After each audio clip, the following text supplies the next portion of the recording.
សួស្ដីពុកម៉ែបងប្អូនហ្នឹងហើយថ្ងៃនេះខ្ញុំមកលក់ឈុតពីទឹកកន្លះនេះបងប្អូនណាហ្នឹងហើយអញ្ចឹងឈុតនេះ100ចុះនៅសល់ត្រឹមតែ85នាទីណាហើយឈុតនេះយើងអាចច្រៀងបានយើងអាចប្រើភ្លើងបានពីរប្រភេទភ្លើង DC ក៏បានភ្លើង220ក៏បានដែរហ្នឹងហើយមានបងប្អូនយើងមួយចំនួនថាខ្ញុំលក់ថ្លៃបាទតម្លៃប៉ុណ្ណឹងលក់ថ្លៃគេលក់តាមទឹកកន្លះគេអាចលក់បានដល់100ជាងបងប្អូនហ្នឹងហើយខ្ញុំលក់ដល់2ទឹកហើយបាទនេះ2ទឹកបងប្អូនណាប៉ុន្តែគាត់ថាខ្ញុំអត់មានម៉ៃណាអានេះ85អត់មានម៉ៃទេតែបើបងប្អូនចង់បានម៉ៃទៀតអាហ្នឹងយើងគិតលុយក្រៅទៀតអញ្ចឹងណា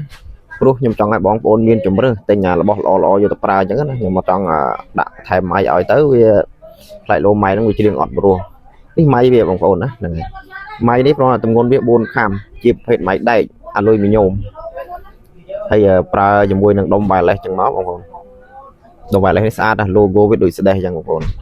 ហើយអង្តែនវាយើងអាចកាច់បានយើងកាច់តិចណាហ្នឹងហើយយើងមូលវាតិចមកហ្នឹងហើយមូលចឹងមកហើយបដូលវាក៏យើងអាចបត់បានដែរបដូលវាបត់បានដូចគ្នាឃើញទេហ្នឹងហើយអញ្ចឹងវាអត់ភ័យខ្លាចបាក់បែកអីទេណាយើងប្រើថ្មលុយមីញ៉ូមថ្មលីសូមច្រឡំអានេះយើងប្រើជាមួយនឹងឌុយ Oppo ហ្នឹងហើយបងប្អូនមួយទៀតបើបងប្អូនចង់ទិញថាគិតលុយជាមួយប្រាក់បន្ថែមក៏បានដែរចង់ឲ្យបានដល់ដៃណាខ្លាចខ្ញុំបោកខ្ញុំអីណាហ្នឹងហើយអញ្ចឹងអាចគិតលុយជាមួយនឹងប្រាក់បន្ថែមបានអត់បញ្ហាទេហ្នឹងមួយទៀតបងប្អូនណាបងប្អូនចង់សួរថាទីតាំងខ្ញុំណាខ្ញុំនៅភ្នំពេញបងប្អូនណានៅក្រោយស្ថានីយ៍បូមទឹកបឹងតពុនអញ្ចឹងមុននឹងមកបងប្អូនតាក់ទងមកខ្ញុំមកណាតាក់ទងមកសិនបានរកខ្ញុំឃើញនេះខ្ញុំមិនលក់បើកហាងបើកអីទេខ្ញុំលក់នៅក្នុងផ្ទះធម្មតាទេណាហ្នឹងហើយ